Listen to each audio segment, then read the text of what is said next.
Inaugural? Oh. Inaugural? Not inaugural. Not inaugural? This is the... We're already going to have to edit this. This is the first podcast that we're doing, the Dungee Cast. And yeah, we've got Peter here. Andrew. Preston. And yeah, we're going to do a little podcast. So we're going to start this off... Hold on. We got to talk about... Okay, so we finally have put this together. It's true. You will see we have a couple computers. We have a circular table I got from my old ward. Stole from his old ward. No, not stole. We got our little GoPro setting up. Hopefully we're going to be presenting this to as many platforms as we can. And we got a couple mics and mine's on the way. This is something we've talked about. Yeah, we've wanted to do this for quite a while, right? Oh, yeah. I think we've talked about this for at least 2 years or whatever, but we just have never taken the time to actually do it. We kind of, like we were saying, kind of do it for ourselves. Like, I want to go back and listen to this stuff and yeah. I mean, we're not trying to alienate anybody, but kind of just like our channel is. This is kind of going to be mostly for us, I'd say. So, I mean, hopefully people are listening to it and find us enjoyable to listen to and funny and things like that. But I mean, like you know that Fenwick video that I did, like the Fenwick review video. Yeah. I think it's probably got 1,200 views on it. Yeah, I bet. Like no lie, probably 600 of those views are mine. So I mean, one of the reasons we do this is for us. Like I enjoy watching our old trips. I enjoy watching, reliving those moments. It's kind of why we do it, right? Yeah, that might be one thing that's honestly kind of holding our channel back. Is our channel's kind of a smorgasbord of personalities, and people might not be sure like who's even like running the channel and things like that. And so there might be kind of a lack of like a personalization connection that a lot of other channels have, personality wise and things like that. But hopefully this might add to that. Yeah, and that's one cool thing about the podcast is it lets us kind of, individualize and lets us be our own selves and show our own personality. So yeah, I like that. Yeah, so that's kind of the idea. Obviously everyone kind of has, that's one of the best parts about going on any fishing trip is shooting the breeze and talking about a ton of stuff. And I mean, that's kind of a big question. Like, do you guys even like fishing alone? no way.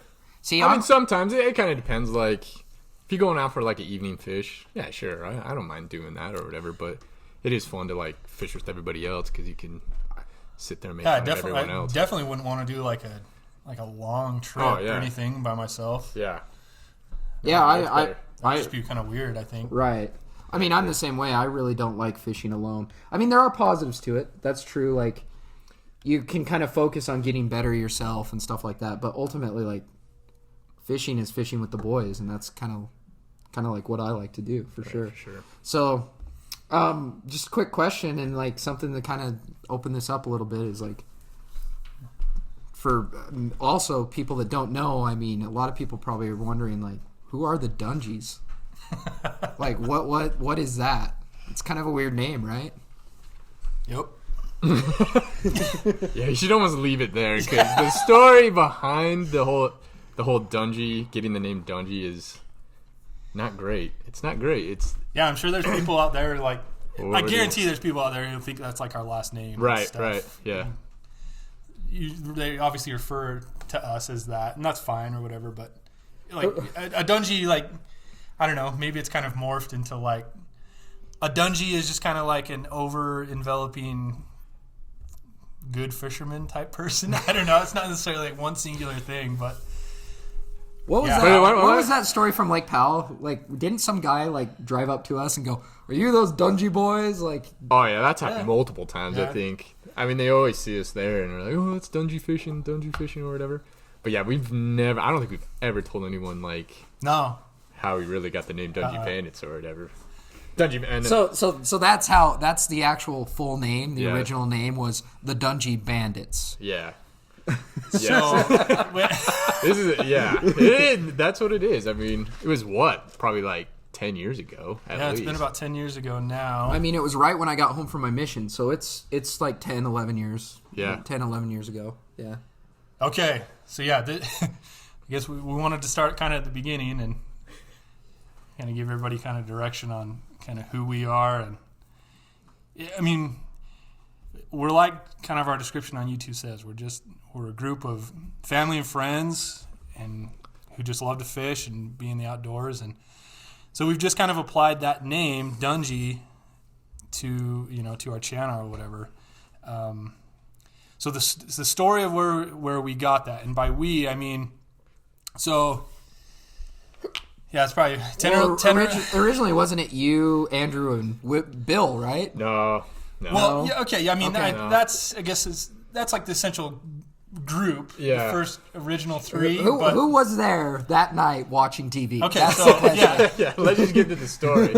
so me and Andrew we actually served together in our missions in Chicago, and we came home and we're watching TV at my house one night, and one of the shows that we used to watch is Ghost Adventures. was it Ghost Adventures? Yeah, it's Ghost Adventures. If you guys have ever seen that, it's a terrible show. Like, Yeah. it is so bad. You just got, like, these dudes who are, like, total bro dudes that are just running around screaming at ghosts and stuff, and, like, they always get these recordings, and they play back certain phrases, Right. and they make you try and think that they heard something, and, like, they even try and tell you what it says. But Right, half right. the time, it's not even close to what...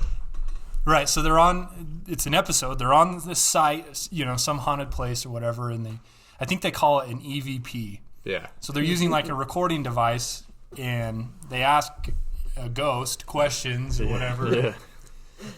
An EVP. Yeah, electronic voice phenomena. Yeah. I'm gonna yeah. look it up. I'm gonna look it up real quick. EVP. That's what it is. So Yeah. yeah. I don't mind the show. Yeah, So we're not getting into ghost discussion, but Yeah, I mean, yeah. I believe there's yet. another.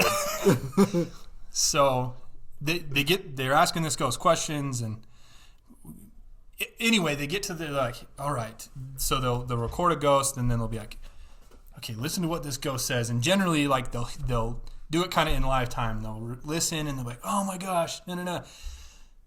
So if I get the story right, they record something, and then they're like, okay, guys, and they're talking to the audience, like, listen to this. This ghost says. I can't even remember what they. I can't even remember the real saying of what they wanted us to hear. Yeah. But all we heard was Dungee Bandits. We were like, what the hell is a Dungee Bandit? And like, we were really wondering what the heck a Dungee Bandit. I think we even like Googled it and stuff, like Dungee Bandit, and nothing came up, of course, because there's no such thing as Dungee Bandits. Yeah. So then, yeah. Well, clearly there was. That ghost said Dungee Bandits. True. That might have been maybe- the original one. Then It was the ghost of the first original fisherman. Or Yeah, something. yeah. So then we just decided to take on that persona of like, let's call ourselves the Dungee Bandits, and then that just basically morphed into Dungee Fishing. We dropped the bandits and picked up fishing just because Yeah. that's what we love. So yeah, I mean, it was just kind of with anything else. It was just kind of fun and just kind of dumb, to be honest. I think, But it's stuck, and it's just been. if I remember right, it was shortly after that we had a basketball team. Yeah. It was a rec center team, wasn't me, it? Yeah. Me and Preston made jerseys with Dungee Bandits and stuff, and like that's what our team name was. So it just took off from there. Like everything was Dungee. So Yeah, and then we. Okay, so fast forward just a little bit. So you have the basketball team, right? Mm-hmm. Who were like the original Dungee Bandits? Who are the OGs, like the first? Because like again, we're a group of fishermen, right? Like Right. who were the original ones? Well, I would say me and Preston are the original OGs, just because we were there that night where it actually took off or whatever. But Yeah, and so there was people that joined like super quick after that. So Preston and Andrew, yeah, we'll we get worked into with that. this other guy, Bill Lee. And he was our buddy for a good long time. We all worked together. At this place in Linden. played Call of Duty together. Yeah. And then Bill went on his mission and kind of went our separate ways a little bit. But I mean, definitely kind of me and Andrew were like the cornerstones of that. Because so around that same time, I don't know if it was like around the same time. That's a perfectly Yeah. workable phrase. So me and Andrew, we both obviously we both had a connection like with fishing, right? And so we're both back in Utah, and we're both obviously like we just have a job. We're both just trying to do whatever. We're struggling students. We're students just trying to figure out what you're going to do, basically. Right. You just got home from your mission. So we love fishing, and we're getting some money, and we don't have families or anything at the time, so we got some money to put towards something. So, well, did we have money? We kind of didn't have money. Or we had just enough money to buy the Sea Hunter. Yes. And that's kind of where Dungee Fishing really took off. 69 Sea Hunter. Might have even been older, though. But yes, 69 Sea Hunter. Yeah. The 1969 Sea Hunter with Ted Williams. It was a boat. Well, Ted Williams wasn't the original owner. Yeah. Really? No, I never knew that. No. So it was this boat, this Sea Hunter boat. Hopefully I didn't just stop You're that. fine, yeah. It was a boat just basically on a neighborhood road, like to work, that me and Preston just stopped and we saw. We were like, dude, we got to get this. We got to get this. Shout out to the house that's near the newer Maverick in Pleasant Grove. Kitty corner from the Smiths. Yep. Yeah, right there. It was just sitting on the front lawn. Like, it was such a dinky-ass boat. Yeah. Like, sitting on the front lawn. Looked terrible. Like, me and Preston didn't know anything, like, about boats, really. His old runabout. Yeah. Just had this old crappy windshield and was white in this teal color. Fiberglass. Yeah, fiberglass. And I kick myself every time I think about it. But, like, me and Andrew, we didn't even know about, like, KSL classifieds at the time. Yeah. Like we said, we didn't know much about boats or anything. We were just like, saw oh, there's a boat. Like, hey, like, that can help us fish more. It was $500, right? Wasn't that the final price? Well, $500. I remember I came over, like, right after you guys bought it. Oh, yeah. And, like, the first thing Preston said is, we're taking this to Powell. Oh, yeah. We're taking this to Lake Powell. And I was actually concerned. I was like, there's no way that thing is going to make it to Lake Powell. That was pretty wishful thinking. It was because we took it out. I think we were trying to get the motor to start, and it wouldn't really start, so we were just like, let's just take it to. I think we just went to. Well, when we first bought it, the guy started it for us. Right, and we took it to Strawberry to Mud higher Creek. elevation. Mud Creek. Yeah, Mud Creek. We put it in Mud Creek, and it didn't do jack. Like, it was. Yeah, we launched the boat, and it crapped out. I'm starting the motor furiously.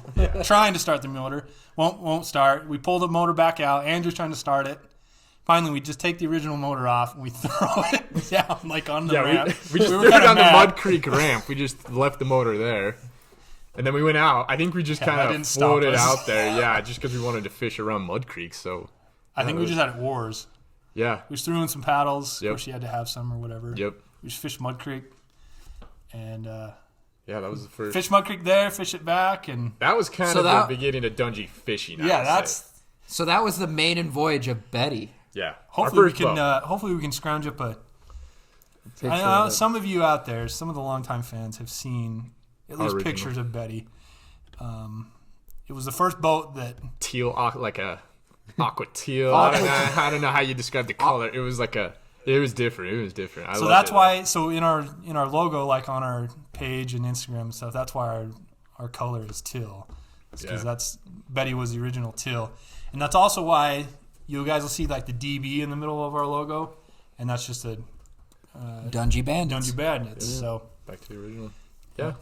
So that was kind of the it just kind of evolved from Dungee there. Fishing. Like we had that boat for what? Well, we had it for about 6 years, and we used it heavily for what, 3 or 4? I'd say three for sure. 4 maybe. Going into the 4th year, I think we bought. And we did everything. We painted the trailer. We put new tires. We gutted it. We put in new seats, new motor, few different motors.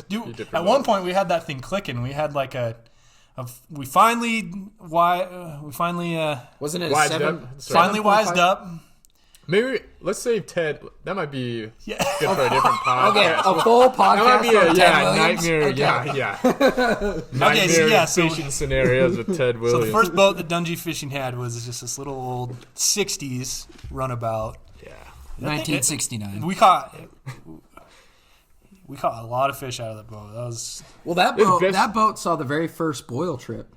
Yeah, it was. And I mean that boil trip, like I slept under the hull Oh yeah. in like 120-degree weather. I Like, still can't believe you did that. The faux cabin. And if I could, like, if anybody doesn't have a boat out there, I would totally tell you, just buy, like, a crappy old boat like that just to learn, like, everything on. Because we learned, I think, more on that crappy old boat than getting a new one and screwing something up on a new boat. Yeah. But so it's totally worth it. So the Crestliner we have now, that's our third boat that we've had kind of as a group. And every modification we've been able to do on it, like, I've been able to do, like, the first time because we've learned, like, from mistakes and not having the right tools. And so it's been good. It was, if you're looking for a boat, don't be afraid to just buy. and as much as I love the Crestliner, like, there's something about those couple old boats that we had at the beginning. Like, Oh, yeah. I don't know. Don't get me wrong. I love the Crestliner. Like, I love a boat that starts up when you turn the key. Like, that's great. But, there's something about those old boats that, like, I'll never forget. I'll never forget them. You know what I mean? I just like how you can beat them up. Yeah. You can beat them up. And we could put that first boat, Betty or whatever, into, like, I mean, an inch of water. We could go places other boats, like, couldn't even think about going, which was the best part. Yeah. Especially at, like, places we like to go, like Lake Powell. I mean, we could basically just pull up to any cove and Yeah, I remember that great. first Boyle trip. We took it down to Farley. Yeah, And the water was high that year, so there was quite a few camps there. And so we just pulled it to Farley, and we were like, where should we put in? And we literally were just like, well, turn around, put it in right there. you could almost hand launch. Yeah. You could almost hand launch. We were, I mean, so close. So it was awesome. We met. Maybe we'll talk about Betty a little bit more later on, but so, and that's how we got our name. That's the first boat me and Andrew went in on, and that's kind of got us started. And we really haven't looked back. It's provided us with just so many awesome, like, opportunities, and just kept going.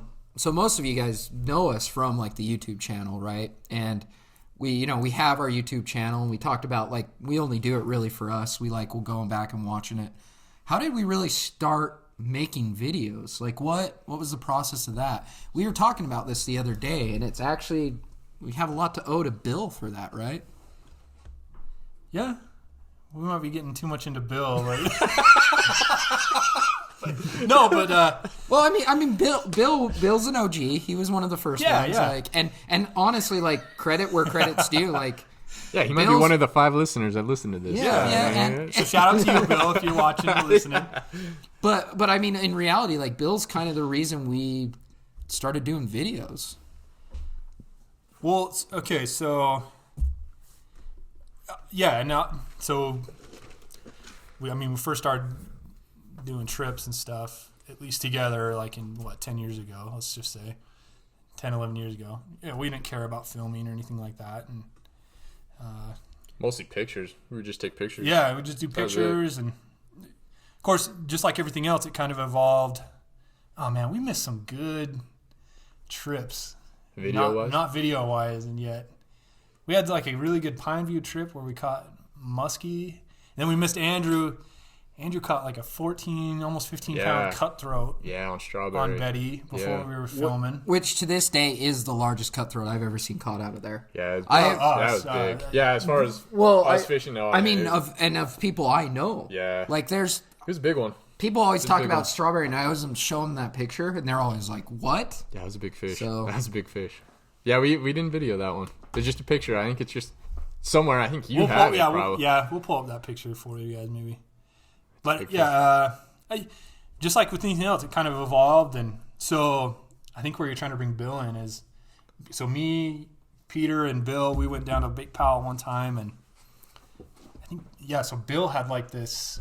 It was a flip video. Yeah, flip. It was like the precursor to GoPro. Like, GoPros weren't even really a big thing back then. Like, it was the thing that kind of, you know how there's always, like, an invention that comes out and you're like, well, why would you ever want that? And then, like, 2 or 3 years later, some other company, like, improves on it and you're like, oh, that thing's sick. That's kind of what the flip video was. The Honestly, flip video was remember like, what it looked like. It was like a box that had this little, like, door that flipped up and down. Okay. I mean, I remember using it, but I can't even remember what it looks like. But yeah, Bill had this flip video, and he was using it as his camera. So what he would do is he'd, like, record a video, and then go in there on his computer and like take a screenshot Okay. of a part of the video, and that would be the picture.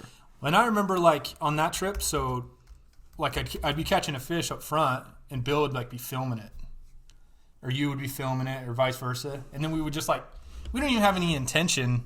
Okay, yeah.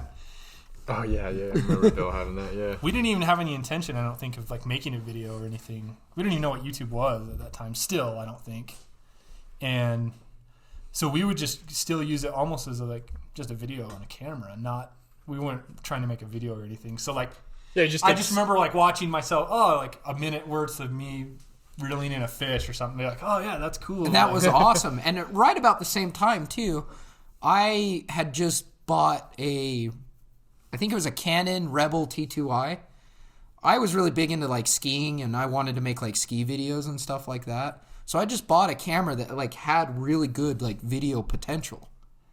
And we would kind of like watch those videos of Bill, and we're like, maybe we should just like do more videos and less pictures. Yeah. And I think that's kind of what happened. And so I don't even think it was never even like a. It was just kind of like, well, let's do it. Yeah. We It wasn't like a we conscious. decided on it. Yeah, it wasn't like a conscious decision. It just kind of like happened. Where I was like, I'm gonna bring my camera and like do some more videos, like. Yeah. And it kind of just happened, and that's when the first. Well, how old is our channel even? I don't know. Let's check it out. I think it's like 7 years old. Is it 7 years old? Yeah, I don't know. Maybe coming up on the 8th year or something like that. Is it that old? I think so. Really? It's pretty old. As we're all looking here. Yeah, we got all this dead air going. Yeah, we're just. Let's see. 7 years ago. Yep. Betty. Yeah, we would have probably had Betty then. 7 years. The first boil trip, and so the first boil trip was in Bonnie, though. Yeah. The first one that we filmed. Well, the first one we filmed. The first one we filmed was in Bonnie. I wish we would have filmed the ones in Betty. Yeah. Right. Because that would have been great. Do you remember that first boil trip in Betty where like we like launch in Farley, we cruise down Farley, Yeah, we see that massive Right, boil, right. and like all our poles are just like Jacked jacked and and tangled, and You guys were casting into him. And Well, all I that think was- I just cut my line and then Yeah. retied real quick Yeah, because yeah. I was like, screw this, I'm not dealing with this tangle. You were like trying to untangle them, Preston. Where Yeah. Andrew and I were just like, "F it," we Yeah. cut it and hurried and tied on. I think I tied straight onto some braid. Like I didn't even have a leader I or can't even anything remember. like Yeah, that. yeah. Just start throwing it out there. Yeah, that was great. I wish we would have got that one on video. Yeah. That was a fun one. 'Cause it was a We good learned a trip, lot too. actually from that trip, just boil wise. Well, we learned a lot about camping too. We learned that you have to put a freaking lid on every tub, or else the crows will get your oh yeah, whole. man, the crows ate us alive. The man. crows ate like 2 packs of Costco muffins. yeah, that was bad. Yeah, we just held it. We just had him in the back of the truck. Yeah. The muffins. Still learning, man. You learn something every time you go to Lake Powell. Yeah, that's How to store, how to camp, or we're still. Right. I mean, we're still adding on to. yeah. new that compartments could be and a all that whole crap. another video, just our Lake Powell experiences, because we go down there quite often. I mean, there's probably at least 5 or 6 trips a year, at least. Yeah, that's the best place. Well, We'll I have to do remember, a whole I remember the podcast one, on the that. one year we went like, it was like upwards of 10 times. Right. Well, I think when we had Betty, me and Preston would go down like at least twice a month from like April, Well, yeah, from I mean, March you guys, through you guys like didn't have any kids or I know, anything yeah, like yeah. that At at that time. time, So, there was yeah. no kids, and I mean we flew down You could there. still and put just in throw it the north side too. Right. Pretty easy. Yeah, that was. I mean, honestly, that's a big thing having to put in at Bullfrog like every single time. Kind of sucks. It does. Does Yeah, kind we of did suck. adapt to that for sure. But I don't know. Should we get into? If we're talking about Powell, should we get into the Yeah, we could do what that. we want to talk about? So let's just pull this up real quick. Pull up our log here. So yeah, I guess the one thing we wanted to talk about on this podcast is kind of a topic that we've been putting a lot of thought into lately, and we've kind of joked about because talking about some old trips. You guys have gone to some places that are awesome, and then some that are not so awesome. Yeah. So Let's do, and we can edit this, whatever, right? Sure. Yeah. Maybe not. So what do you want to do, Preston? I just want to. I know I don't even know how long we've spent. We're about 8 minutes right now. Oh, that's it? Yeah. Seems like we've been talking a lot longer than that. We've To only be been honest. recorded 8 minutes. That's what it says right up there. Okay, so and sorry, if we can't edit this, I am sorry for interrupting and backtracking us. Since this is just kind of our first one, I do want to kind of backtrack just a little bit more into a little bit of the background. We talked about our name, kind of how we got started. Me and Andrew kind of in that foundation from the beginning, but like kind of all of our backgrounds a little bit. Oh yeah, kind of moving yeah. forward. Okay. So us three, we're all in our early 30s now, and I mean we all have a little bit different stories. Me and Peter are cousins, and Andrew, I've known him for 13 Yeah, probably years 13 now? years 14 now. years, Yeah. I mean, I'll let him get into his story in a minute, but so I mean, me and him met our missions, and we served together, and then we ended up coming back, and he was originally from Colorado, and again, just both love fishing. That's how kind of we've gotten into it, or gotten back into it a little bit. But like my dad, who you've seen in the videos, Eric, he's the reason. He's the reason it's. I mean, he's really the reason it's what it is. If it wasn't for your dad, like, we wouldn't have ever really gone to Lake Powell. We wouldn't have been into fishing as we are. I mean, my dad never really liked fishing that much. Right. It's I mean, basically, it is your dad. Your dad taught me how to fish. So there's literally a picture of me, my dad holding me. I'm like weeks old. Yeah, not even one. And he's got me in one hand and a bass in the other hand. And so like I grew up on a boat that he had gotten, that he and my grandpa had gotten, a Bayliner Capri, like in 84, 83, something like that. And so he was probably 15 at the time, I'm guessing. You have to correct me on that.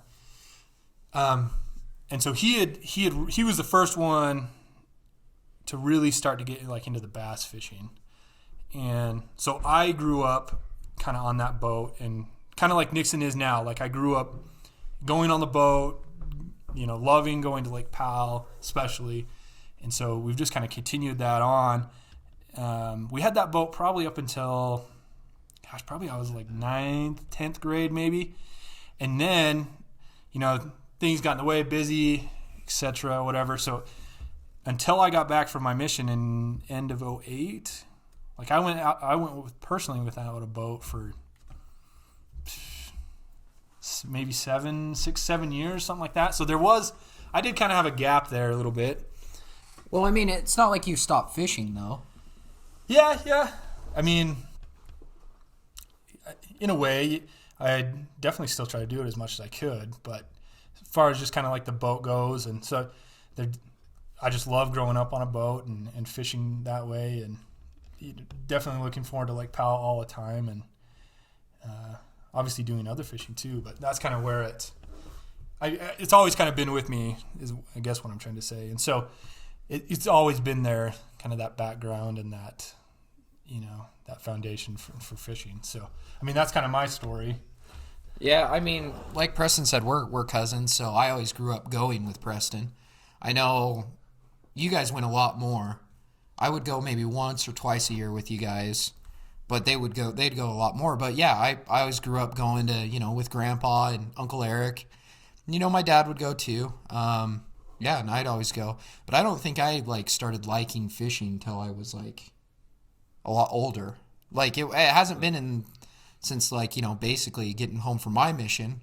I got home about a year after you guys did. Yeah. Yeah, maybe. Yeah, and so when I got home, that's kind of when I really started getting into fishing with you guys. I mean, I had a lot of kind of other stuff that were a lot different. Like I was into hockey and skiing and those kind of other things. And then I don't know, just injuries happened. I mean, I got hurt quite a bit too, and that's kind of one thing that really led me into fishing. And then, just Preston too. I've always kind of seen you as a bigger brother to me, and so it's kind of awesome to just start going to Powell with you guys. And it was also cool too to I don't know, have the boat and work on the boat with you and stuff like that. So Yeah, I mean, we've definitely, in the last decade or so, we've all kind of, at least myself, like taken it to the next level. the amount of money I've spent on fishing in the last 5 years is like astronomical. I was looking at it, it's like, in my basement right now, I thought I would never own a Sage rod, and now I have 4 of them. So, like, I don't know, it just kind of makes Andrew's sense. shaking his head. It's a waste of money, all of it. All that. That's definitely a different topic. Yeah, we can get into that. Oh gosh, what was I going to say now? For me, fishing, I won't get too into it because that's a whole topic too on its own. But I just kind of have seen it as, I mean, obviously I had other interests and stuff growing up, and that was one reason that kind of taken me away from fishing. But to me, I can see myself fishing like until the day I die. Like it's something that you can generally do for a long period of time, more than like say basketball or something. Right. Like freestyle skiing, I'm not going to be able to jump off, big jumps at Park City my entire life. But I will be able to like, hop on a boat with my son and catch fish, and stuff like that. So it's definitely like a lifelong pursuit where those other things aren't necessarily lifelong. And what? So I guess my story is kind of similar to Preston's. Like I started really young.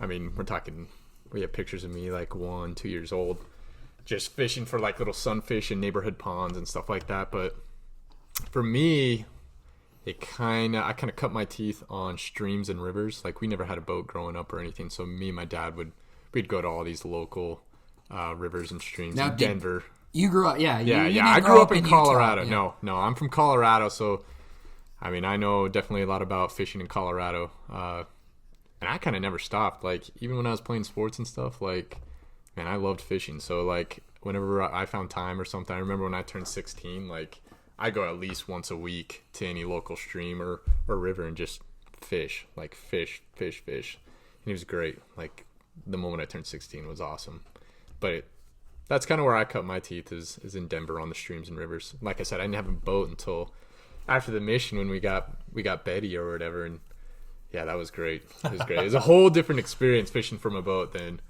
from the bank and stuff like that. So I think that's one of my favorite things kind of about like our group and me and Andrew's friendship and just kind of our channel in general is like there is kind of that so many different aspects. Obviously, maybe it kind of holds our channel down a little bit from the whole personality thing, but it helps us branch out like into so many different things, like in so many different areas. And then on top of that, like Andrew's like a much better and bigger like hunter than like I ever was growing up and things like that too. So like it's just helped us get into like so many different avenues and like open the doors in so many different ways. Well, I mean, I think that's one of the cool things too. Like not to.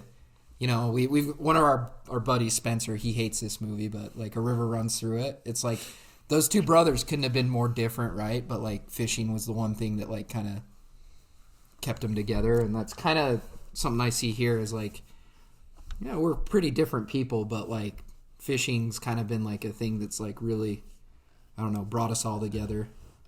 Yeah. That being said, we're a lot the same too. Like we love sports. Like, oh yeah. I wanted to talk about The Last Dance today. Like, that was a freaking sick show. But, we do have a lot in common, too. But oh, for sure. It's just kind of interesting because, like, I know both Andrew's two brothers, like, yeah, they're not. They hardly don't like. Yeah, they're not fishing big hardly in the at all, outdoors. Yeah, they're really not, which is kind of funny because my dad is a big outdoorsman, but yeah, my two brothers just never really grabbed on, or they go fishing and stuff. Like they'll do it, but I mean, my brother's pretty big into like going, but he'll just sleep the entire time. Yeah. It's totally like a Corbin move. Like, and if the weather sucks, like there's not even a chance that they're gonna go, which is kind of funny. But yeah, I mean, ever since that first boat. It's been fishing, which is great. Okay, yeah, sorry. I didn't mean for us to backtrack too much. That's how long we've been going, 17 minutes. So no way. Yeah. So what's the difference? So it's just counting seconds. It's not counting 1,000 seconds? Yeah. Oh, okay. Yeah. Just ahead. Sorry. Logistics. Yeah, we're learning on this, okay. So So we've Don't sorry, hate us in the comments for this. We're sorry, learning. I'm kind of It's a learning experience. I'm kind of OCD, so I'm kind of, at least in my mind, everything kind of has to work as a process. So we've got like the origination of the name and our kind of our backgrounds, origination of the channel, and then so let's go. Let's move. Okay. Let's crank out some more. Okay, so moving on. Okay. Hold on. So this will probably, and maybe we've already mentioned this, but I think Peter just kind of mentioned it, but we do want this moving forward. Like this podcast will be kind of, I think, centralized around fishing, but I mean, we talk about different stuff all the time, and you know, that's kind of where it'll go too. Like we're going to talk about anything and everything. So just so you guys are aware. So don't get caught off guard. And if you do, we don't care. Stop watching.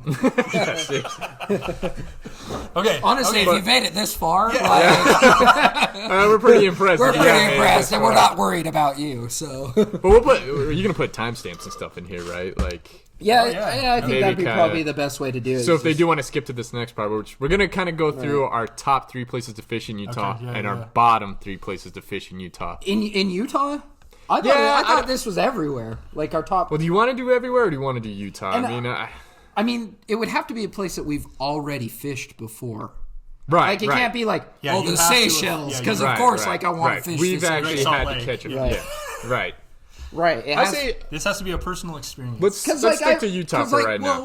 Well, the reason I say that is, like, I'm actually generally interested in, like, you know, like, you fished a lot of places that I haven't, like the Chama and stuff like that. So I think just in general, like, favorite places to fish.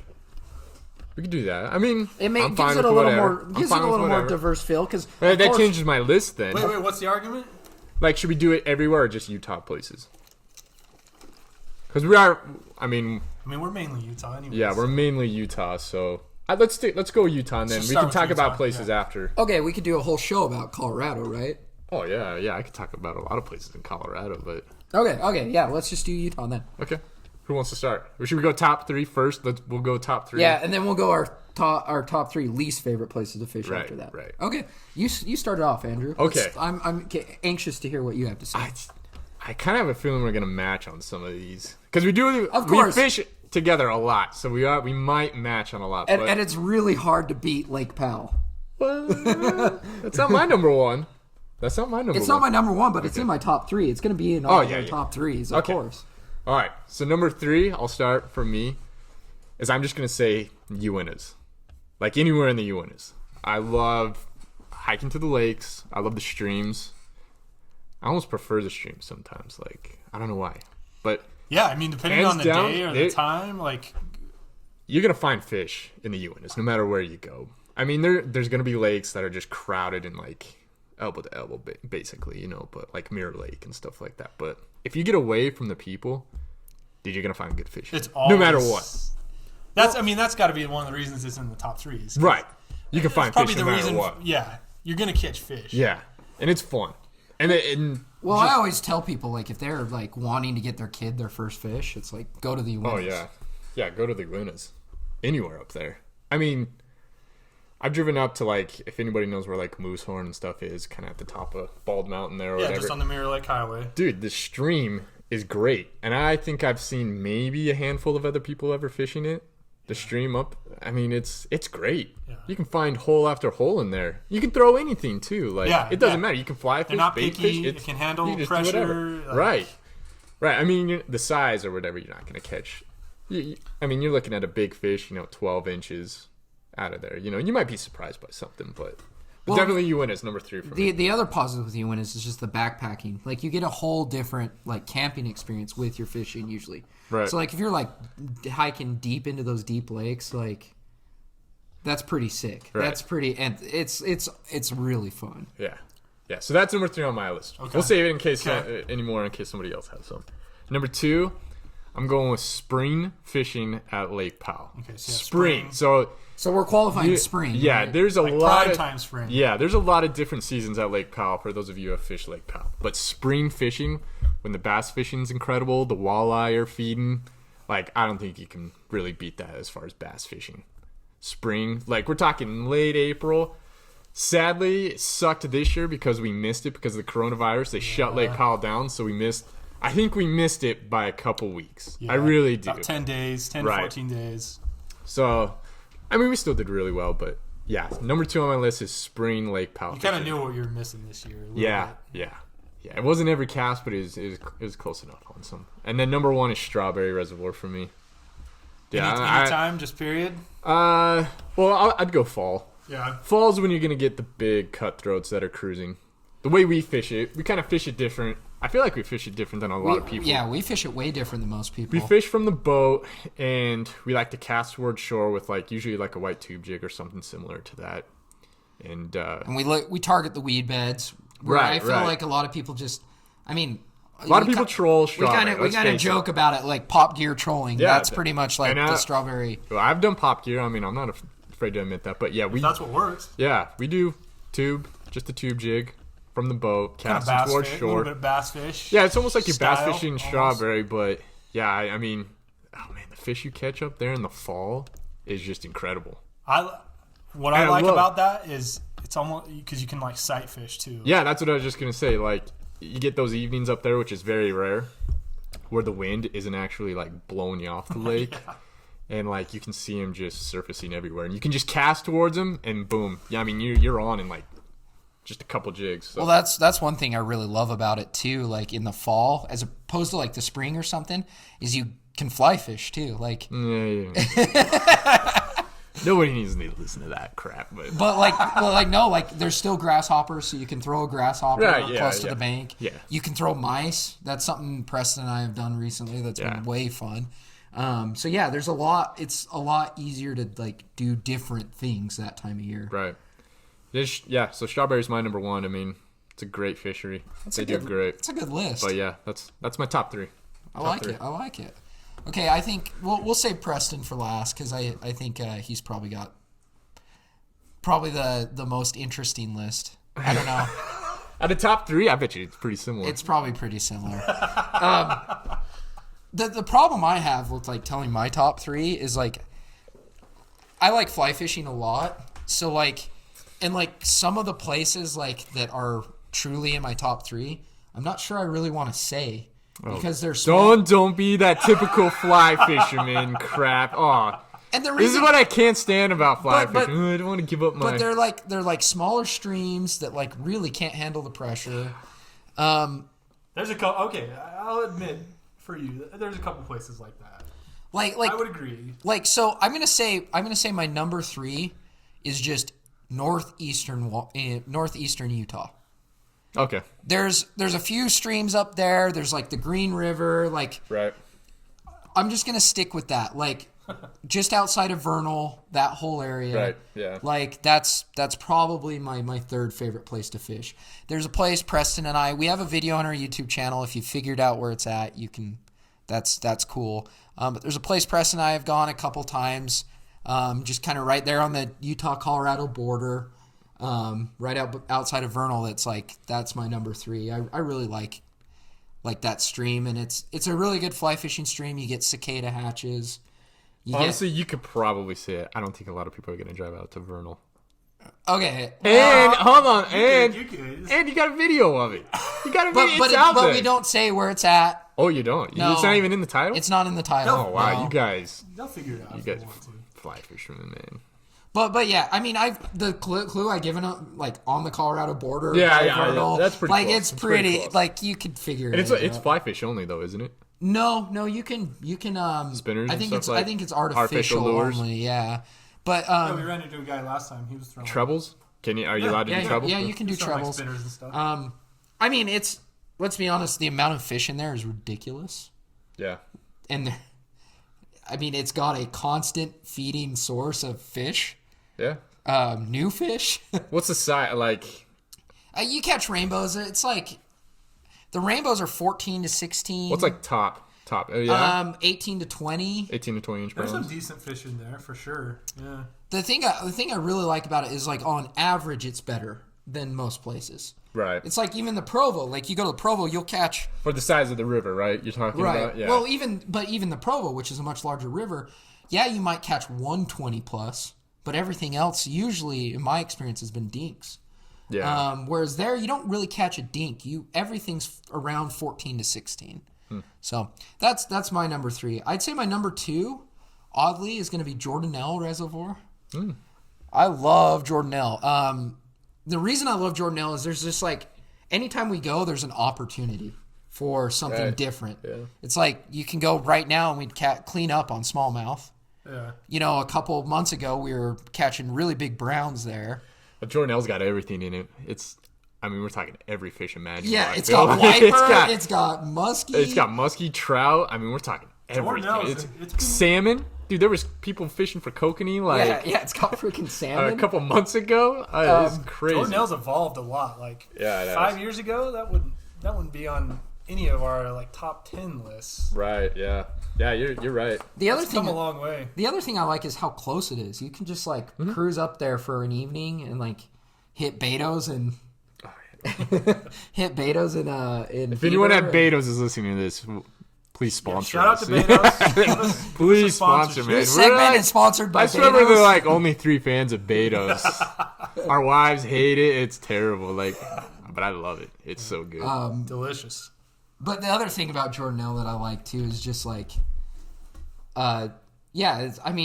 we fish it different than a lot of people too, and I feel like I feel like we always do really well. We've never had a bad day on Jordanelle. Yeah. And I just like Jordanelle, so that'd probably be my second.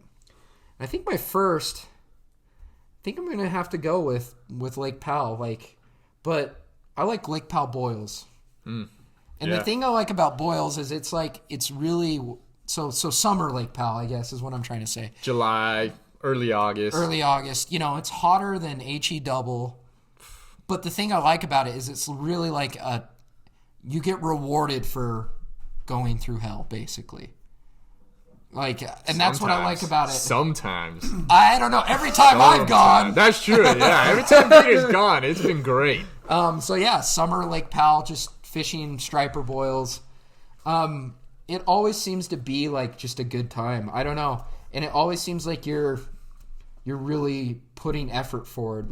You're going through whatever Lake Powell decides to inflict on you to catch the fish. So that would be my top 3. All right.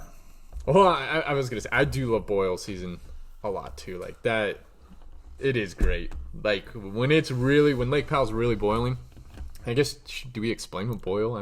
Most people know what boil season is down there, don't they? We could go with a brief description. It's when the stripers are basically going after the school of shad. So the shad. They all break the surface. The 2 different species of shad, they'll spawn in the spring, and the stripers will start boiling, which is chasing shad. So the striper schools will school up, and they'll chase schooling shad to the surface, and obviously create a boil. They call it a boil. Kind of eat like dolphins eat, right? Yeah, and if the weather's good too, you can see these things splashing in the water a mile away. It's crazy. Yeah, it just looks like a football field full of splashes going. Yeah. It's crazy. It can get really crazy sometimes. Yeah, it's really, really different. It's kind of it has a striper is like a saltwater fish too, so it almost has kind of a saltwater feel.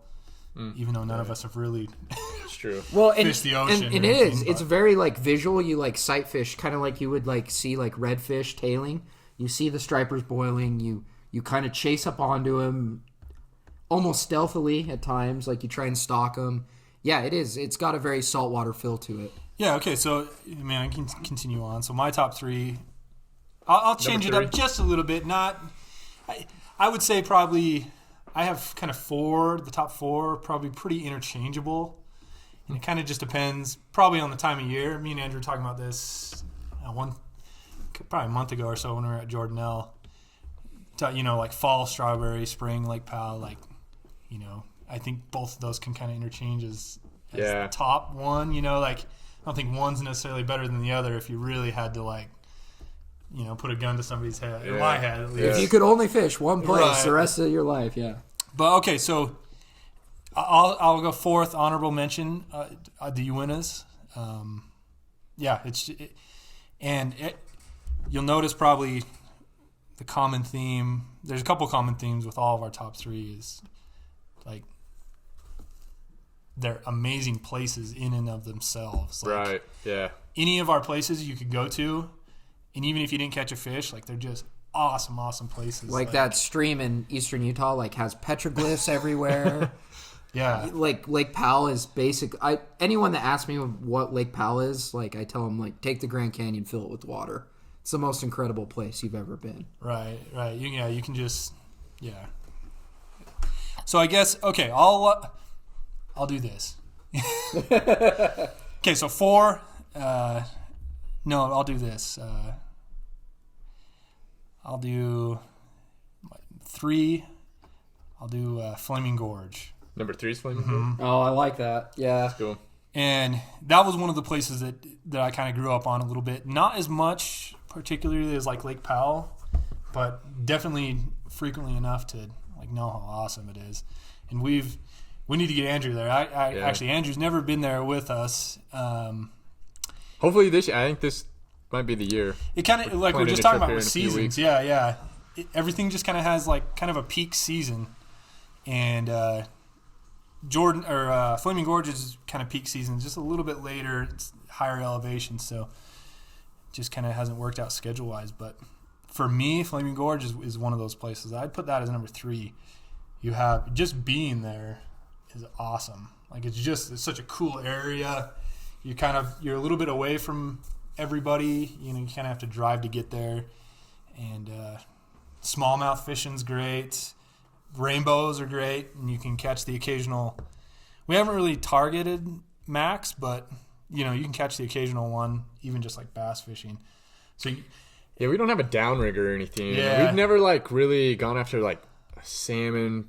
You know, We've never at really been Strawberry super big or into trolling. Just in general. lake trout at Flaming Gorge. Yeah, we just have never done the whole downrigger thing. yeah, you have to like. Let us know. Like, I would actually be interested to see how many people actually do that. That's one thing And I if would it's really go worth, with somebody who like really knows what they're doing and like kind of target them. If it's really worth it too. I mean, Yeah, obviously a lot of people do it. yeah, a lot of people do it. Looks good. So yeah, I love the gorge. You know, like in that early summer. I've been there. Gosh, 5 or 6 years in a row now. I've taken some scouts up there quite a few years in a row, and even just taking a bunch of scouts who really don't know what they're doing, like they can catch a ton. And so that's probably my number 3. Number 2, fall strawberry. Yeah. It just You can't beat it. You really can't beat it. Fish are aggressive. Like you can sight fish for them. There's different sizes. You throw rainbows in there, big cuts. So you never quite know what you're going after a little bit, and they can be up shallow. And then there's like different aspects to the day too. You know, like middle of the day, kind of windy. You can kind of target. You can just kind of float. I know a lot of people do that. And then usually kind of. You get that strawberry wind in the day, and then you get that calm evening. Like that hour before, complete dark. It's just amazing in the fall. You get cruisers up shallow, and then you get different fish like blowing up on the surface throughout the whole lake. And you can start throwing some flies. You can throw, I like throwing hoppers. That's really fun. Big old tube jigs, just different ways. Yeah, and we've just had some really good. We've caught a lot of big fish. Yeah, that's what I was gonna say. Like for some reason, we've never been disappointed in the fall fishing at Strawberry. Like never. It seems like every year somebody pulls out a pretty nice cutthroat. Yeah. Well, and it's hard to beat like cruising up for like 2 or 3 hours and then catching 30, 40 fish. Like you can't really like beat that. Yeah, I've told some people, we went up there for like 3 or 4 hours one evening, and we ended up catching 25 fish, and they're like, yeah, right, like nobody catches that many fish in Strawberry that quick. But sometimes it can be that quick. I mean, you could catch 10 fish in a matter of 20 minutes if you're really up there at the right time, which is great. Yeah, it's you can't beat it. The weather's perfect, a little bit chilly. Throw that jacket on when the sun goes down. Go back to the fire. Yeah. So yeah, I mean, number 2, definitely fall strawberry, and then number 1, I probably just lump Powell all together. Yeah, this is the least surprising pick of them all. I think Preston at Powell. I mean, I I like dream about PAL, like just year round all the time. Like, Yeah. I mean, even right now, we just went, and like I'm already kind of trying to like plan next year and like gear wise and what to use. Like in my mind right now, like everyone's kind of throwing Ned rigs, so I'm almost kind of on to the next thing. Like, they've seen Ned rigs a ton. Like, what can we be throwing? And then you just I'm not gonna lie. When I was in Texas, like, so I was recently in Texas, and they have like really good fishing stuff there, and everything I looked at, I was like, oh, that'd work at PAL. That looks good for PAL. That'd be sick for PAL. So I get what you're saying, like, and it's just it's not even any one thing too. It's like, of course, like I have a personal history with PAL, so there's like a ton of nostalgia. PAL is unique in a lot of different ways because it's never the water's always changing level wise. Like forage is always changing. Like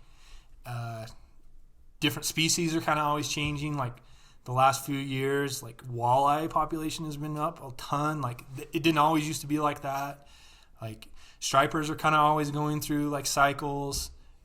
Every fish is kind of always going through cycles depending on so it's always, the bottom line is it's always amazing and super good, but there's always a few different aspects that make it just different. Kind of, you can go 100 times and each time is just a little bit different from the next, even somehow. Like, I don't even know how to explain it, but it just is. Like, you can go 100 times and one trip is never really the same. Yeah, and I was just gonna throw in, like, we're definitely north side PAL fishermen. Like, I feel like there is a difference between the north and the south at Lake PAL. Yeah, I just think there's a different style too, but different structure, different nutrients, different water. Yeah, I feel like different size in the fish too most of the time. Yeah. I mean, I feel like the south, I might get killed for this, but it's a lot of striper fishermen. That's what I feel like. I mean, there are people that do the same thing as us or whatever, but and granted, I feel like there's just a lot of people that go down there and just do the striper thing, which is fine. Yeah, like stripers need to be taken out of that lake because they're everywhere. Shad lives matter. Yes, they're everywhere. But no, yeah, and then that's the other thing about it too is it's just from one cove, one canyon, like there's kind of like three main different areas of the lake. Mm-hmm. You got that mid lake, North Lake, and then the South Lake. By the way, we're trying to put together like a kind of a entire lake trip, at least with just us three. Oh yeah, that'll be cool. Where we'll put in at one end of the lake, and we're thinking about putting in at south end and cruising up. Having somebody take us out at the north end. Yeah, so go down to Waweep and then cruise up from there, basically fishing the whole way up for like a week or something. Yeah, I don't know if anybody is a big PAL. Let us know where the south end like hot spots are, because we kind of want to know where to go when we're down there, because we haven't even fished out. The Preston is going here pretty soon. Yeah, in a few days, but just for a couple days. It'll be interesting. I haven't fished it. I don't think we've fished it since we were kids. I fish like the docks because my wife's from Arizona, so we'll drive down there. I'll stop a couple times if she'll let me fish for a few minutes. So I fished the docks and stuff, but I don't think we've fished like the south part of the lake since it's been 20 plus years probably. Wow, yeah. But I mean, yeah. But Can't be too much. I mean, it's different, but yeah, at the same time, a lot more slick rock. A lot more slick rock. I feel like same principles. Depending on where you're at. Yeah, where you're at, it probably depends. But so that's definitely my three. So gosh, yeah, a lot of the similar ones. Gorge, you in his honorable mention is fourth. Yeah, Gorge, Strawberry, and PAL. So yeah, we're all pretty similar because we all fish together. But obvious places, I guess. But I mean, one cool thing that I'm kind of seeing here is just like how awesome Utah actually is, though. Yeah. You get a big variety. Like, think about it. Our state is the only state that has 2 national recreation areas in the state, or like former national recreation areas, like Gorge and PAL in the same state. That's kind of awesome. Like, and then Strawberry. We were talking about this. Eric Preston's dad and I. Like, is there a better lake, a better trout fishery in North America than Strawberry? I mean, simply up there. Like, think about it. It's only like an hour and a half away from like 3-4 million people, right? And it still fishes like as good as it always does. Like, Strawberry's phenomenal. So like Utah, we're pretty pretty flippin' blessed, like, with what we've got. It's pretty awesome. Yeah. Utah's a great place to fish.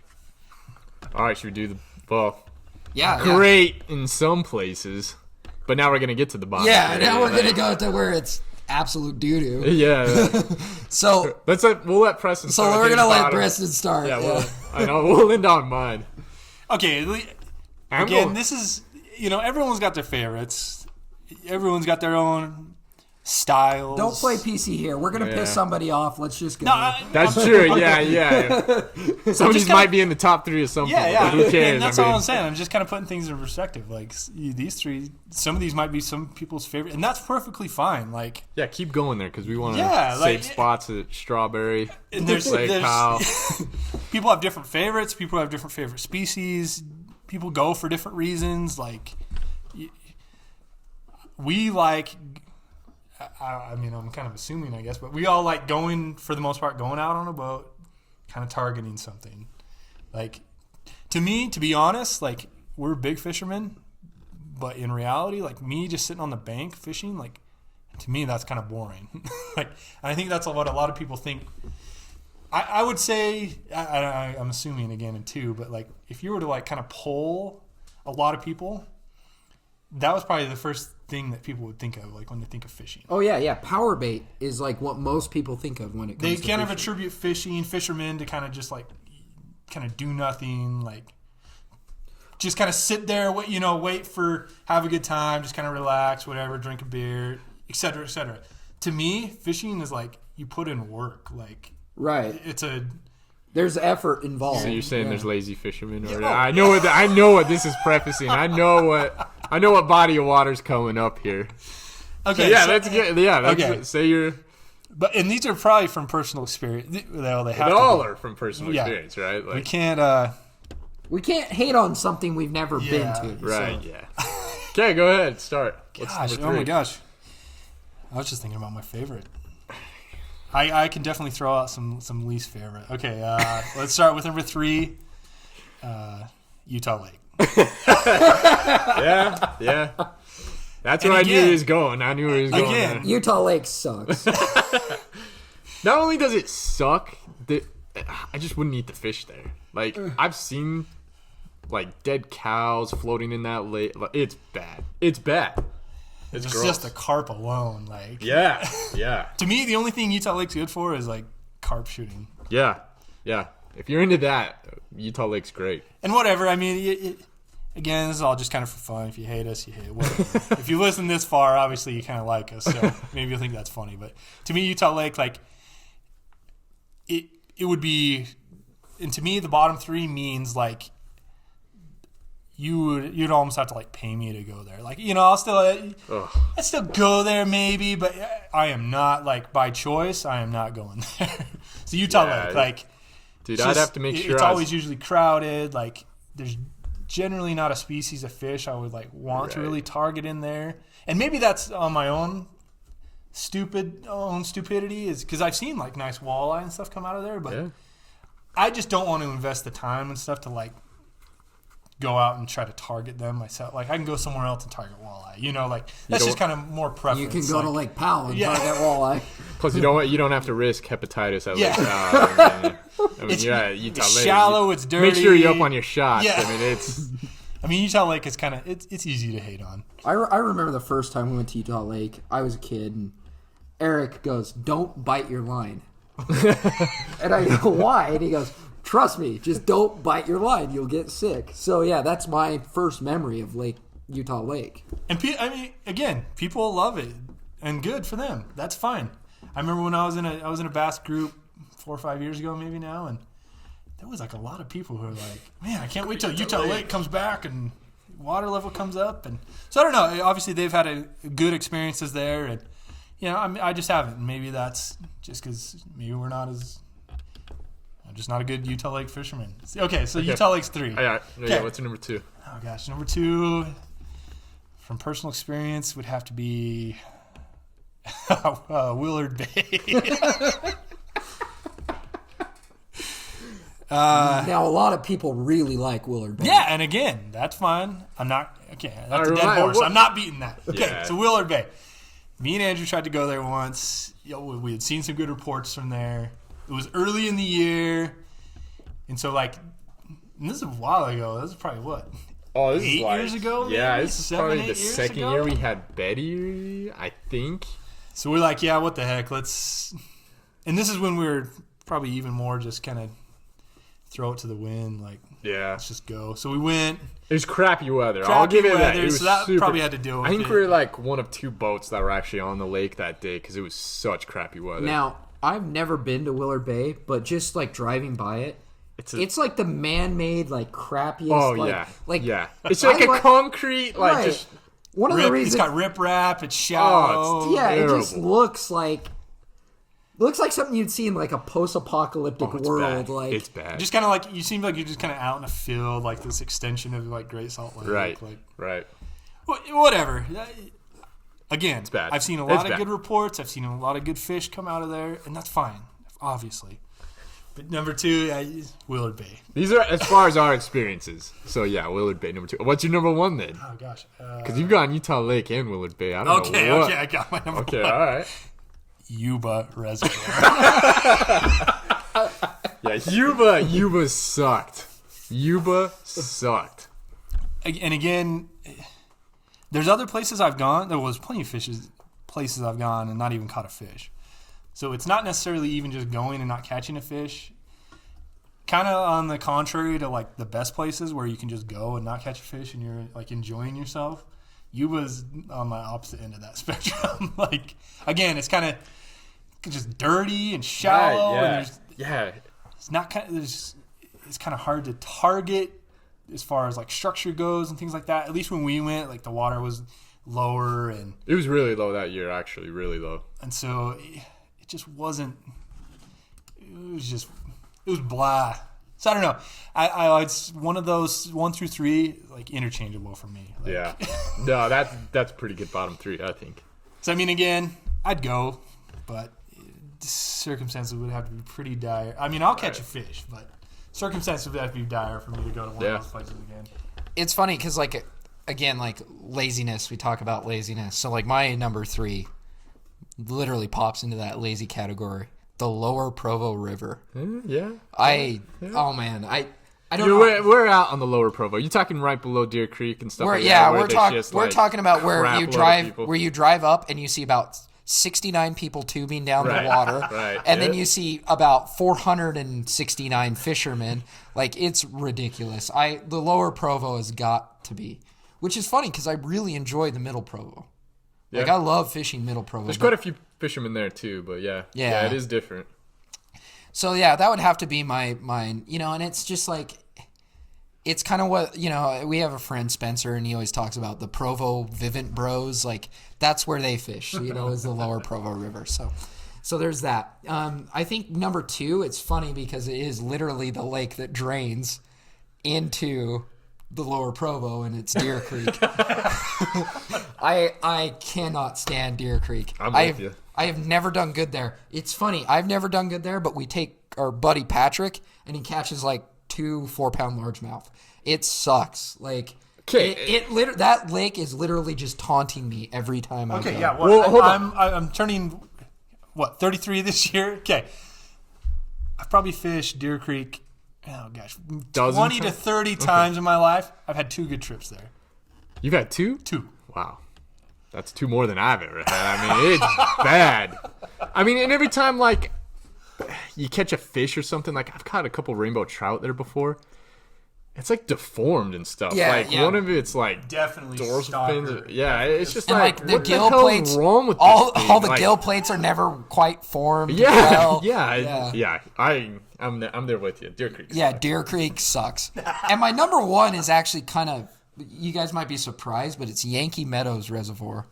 Never heard of it. So it's in south central Utah, just outside of Cedar City. I went there one time, and yes, I'm basing my least favorite place on one time. Yeah. But I went there one time with Preston's dad, actually, and I ripped a streamer in front of trout's mouths all morning long. Right in front of their face, and just nothing. I watch a little kid with power bait flip it out right in front of these fish, and it annihilated the power bait. It's a smart kid. It's a smart kid. It, You'd throw power bait if you knew it worked. Come on. You know that lake has just literally feeds the fish on power bait alone. Yeah. Like, I'm sure. It is a power bait lake. So Yankee Meadows Reservoir, it's just outside of Cedar City. It sucks. Yeah. It just sucks. So those are my three least favorites: Lower Provo, Deer Creek, and Yankee Meadows. It's good. I'll switch mine up. I feel like I agree with a lot of these guys. But number 3 on my list might shock you guys. Not when I say it, but Knowles Canyon at Lake Powell is number 3. I hate Knowles Canyon. I've read so many reports of like people doing good there and stuff. We've gone there maybe 3 times, 2 or 3 times. We'll catch like a 2-inch smallmouth in the mouth of Knowles Canyon, and then we'll fish all this good structure in Knowles Canyon and not catch a thing. Yeah. And it pisses me off every time. And I won't go back. Like, if Preston starts to take the boat that way, like, I won't grab my rod or anything. Every time we drive by it, I always joke that we're going over there. It's the worst. It's the worst. We joke like there's a net in front of Knowles Canyon that keep all the fish out because it is that pathetic. It looks great too. Yeah, yeah. And we hear people do good in there, and then there's we go fish there. In there, but yeah. I don't know if there's fish in there, but yeah, that's my number 3. Number 3. Number 2 is Bear Lake. Okay. So my grandparents have a condo up there that we go up there every year for like a family reunion. We've been doing this for 30 plus years, I think at this point. And we would go fishing, we'd do the whole trolling, you'd cast, whatever. Dude, it is so hard to catch cutthroat up there. Like, so hard. It's a huge lake. And I bet you somebody listening to this is probably... When are you going, though? It's what time of year? Like summer, late summer. That's why. I mean, catching trout in any lake in the middle of summer is tough. If you went, ice off or, late fall, I bet you'd do much better. It's just different, too. It's super deep. It is. It is in spots. Yeah. And, I don't know. It's just not great fishing. It's not good fishing. And yet, isn't that where the cutthroat from Strawberry come from? Isn't that there's a Bear Lake cutthroat that it's in Strawberry, right? Or Bear Lake cutthroat. Yeah, it's like, man, where are all these fish? But yeah, I've maybe caught 3 fish the whole time that my family's been fishing there. It's terrible. Bear Lake is terrible. And then number 1 is freaking Willard Bay. I hate Willard Bay. Willard Bay is the worst. It is the worst. I never felt... I don't know. You felt like you were fishing in someone's pond, it's just their concrete backyard pond. It feels so man-made and just... I can't even remember what fish are in there. There's wipers, walleye, some crappie and smallmouth. Yeah, and okay, at least at Utah Lake, you can actually target and find some fish. Right. Willard Bay, you can flip reeds and stuff. There's not even reeds. It's like, hey, you want to hit that concrete barrier or that concrete barrier? What concrete barrier you want to go to? It is so bad. I hate Willard Bay. I don't know if I'll ever go back. I don't know. But yeah, that's my top 3. And I just want to say an honorable mention for me, which would also kind of surprise you guys, is Pine View.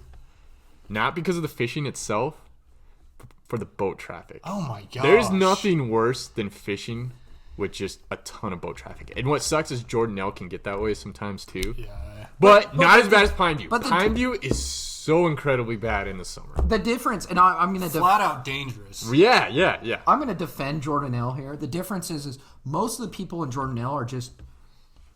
They're not even near where you want to be because they're not fishing. That's true. Whereas Pine View, for some reason, they're also right where you want to be. Well, Pine View is shaped so different. Yeah, it's true. These 3 fingers or whatever, and people are cruising in and out of those fingers. You're trying to fish in certain spots, and I mean they're cruising by you, going 30 plus, maybe 20 yards away. We watched a boat bad. In no lie, 3 or 4 feet of water, going 30. Around another boat. Yeah, it's bad. It's bad. Yeah, it's again flat out dangerous. When it gets going, we haven't been in quite a few years, and I think that's probably the biggest factor is right. Who wants to go up there and Anytime- fight all the yeah. boats for, like, if you do go up there, plan it like 6 a.m. to like noon and then Yeah. get off the lake because it's terrible in the afternoon. Terrible. Yeah, it's bad. But yeah, so that was just my honorable mention. So That's my bottom three. So I guess the next question, the next thing we'd like to say is like, you guys out there, like if you guys share with us like what you think, what are your top 3 favorite places in Utah to fish? Like throw it in the comments, let us know, even send us a message. And where are your 3 least favorite places to fish? Yeah. I'd just be curious what other people think too. Yeah. If like, you want to defend one of these bottom 3, like if there's some Willard Bay go for it. fishing, Like, go for it. I mean, I'm willing to listen, but because I'm sure someone out there is going to be like, nah, dude, like Lower Provo's sick. Like, and I'm sure there's somebody out there that's like, nah, I agree with you. Yuba is awful. Like, so yeah, share with us what you guys think. That would be awesome. Just kind of curious to see what you guys think too, on this whole discussion. Yeah. How long have we gone? We're sitting at like almost 40 minutes now. Okay. do you want to keep going or? No, I think that's pretty good. I think that's pretty good for today. Yeah, let's end it then. Yeah. Okay. Let us know, I guess, if you want us to talk about anything fishing, at least, here in Utah. Yeah, so Let us know if you we'll have questions or any topics you want us to. yeah, so we've got this finally set up. Yeah. We're going with this. We're just going to try to do it at least weekly and give us ideas, thoughts. We're going to come up with our own crap moving forward, but give us ideas, thoughts, especially on this episode. Again, what are your guys' favorite places to fish? And so look for this. We're going to try to throw this up kind of on everywhere. We created a new. Well, yeah, I don't know. We're not quite sure yet what we're gonna fully. We'll definitely do. start out on our YouTube channel, so we'll throw this up on there, and then we'll try to get that out on as many platforms as we can moving forward. So, if you guys have made it this far, thanks for watching. Yeah. Again, if you guys are all the old timers to our channel, thanks for. I don't know. I mean, it's pretty awesome. We've met some really cool people Yeah. from doing this, and like, couldn't be more stoked on you guys. Like, it's awesome to see you guys and see you guys out on the lake and talk to you guys. We love it. So, If you guys haven't, subscribe already. If you guys are somehow new to the channel, I don't know. Our channel's it's unique in many ways, and one of those being that we've been up for almost 8 years, and we still don't. We're still under 700 subscribers. Yeah, what are we doing wrong? I don't know. It's probably, I Who don't know. cares? Yeah, what are we doing wrong? I don't know. Content? Doesn't matter, yeah. Not enough content? Yeah. Who knows? You tell us what we're doing wrong. It's because we're not going to Willard Bay enough? Maybe we need to. not enough girls fishing in bikinis. Yeah. Agree with that. I don't know, though. I've seen a lot crappier channels with way more subscribers. That's than we always the have. game, right? Like, you always look and like you compare yourself to other people. So, but yeah, no. Thanks for tuning in. Thanks for watching. We're gonna do another giveaway here coming up, right, Prest? Yeah. So in the next few days, I'm going to head down with my wife to fish the south end of Lake Powell. So look for that video. During that video, I'll throw together a Lake Powell Essentials box, I think. So we'll throw in kind of some of our favorite things. It'll actually be a pretty good box, I think. We'll throw in some Gary Yamamoto stuff, some owner hooks, maybe a couple of our favorite crankbaits. Things like that. So it'll actually be a pretty decent box. So definitely look for that, and look for the next one of these. Again, we'll try to do these Each week? every week. Yeah. They're fun. All right, guys. All right, we'll peace. catch you later.